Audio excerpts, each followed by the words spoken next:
Welcome back to my channel Shankari recipes. So வாங்க வீடியோக்குள்ளே போகலாம். இன்றைக்கி நம்ம என்ன பண்ண போகிறோம் அப்படி பார்த்தீங்கன்னா ப்ரான் ரோஸ்ட். ஸோ என்னோடய ஸ்டைலில் கொஞ்சம் டிஃப்ரெண்ட்டாக ரொம்ப ஈஸியாக அதே சமயம் ரொம்ப டேஸ்டியாக எப்படி பண்ணுறதுன்னு பார்க்கலாம். அதுக்கு நம்ம ஒரு மசாலா பண்ண போகிறோம். அதுக்கு முன்னால் என்னென்னு பார்த்தீங்கன்னா ஒரு மிக்ஸி ஜார் எடுத்துக்கோங்க. அதில் கொஞ்சோண்டு தேங்காயும் சீரகமும் போட்டு இந்த மாதிரி கொரப்பாக அரைச்சி எடுத்துக்கலாம். தண்ணி சேர்க்க வேண்டாம்.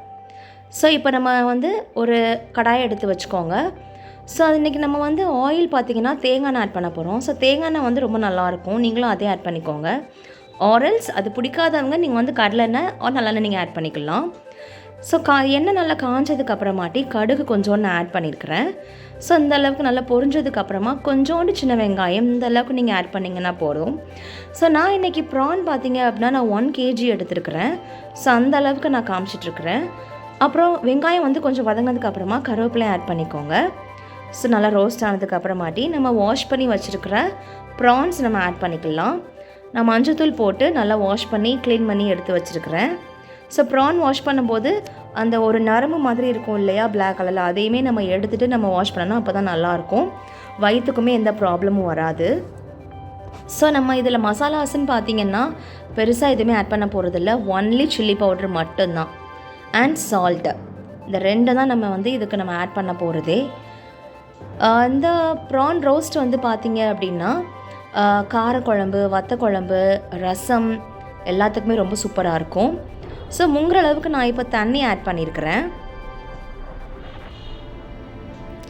ஸோ நல்லா மூடி போட்டு வேக வச்சுக்கோங்க. அதுலேயும் நமக்கு கொஞ்சம் தண்ணி விட்டு வரும். பட் நீங்கள் எக்ஸ்ட்ரா கொஞ்சம் தண்ணி ஆட் பண்ணிக்கோங்க.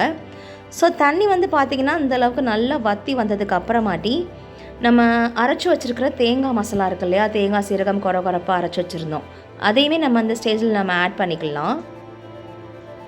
ஸோ ஆட் பண்ணி நல்லா பரட்டி விட்டுட்டே இருக்கணும். நல்லா அப்படியே ரோஸ்ட் ஆகி வரணும். அந்த கலரே பார்த்திங்கன்னா கம்ப்ளீட்டாகவே சேஞ்ச் ஆகி அந்த தேங்காய் மசாலா போட்டோம் இல்லையா, அந்த பச்சை வாசம் எல்லாமே நமக்கு போய் சூப்பராக வந்துடும். ஸோ இந்த மாதிரி நல்லா அப்பப்போ சாட்டே பண்ணிகிட்டே இருங்க.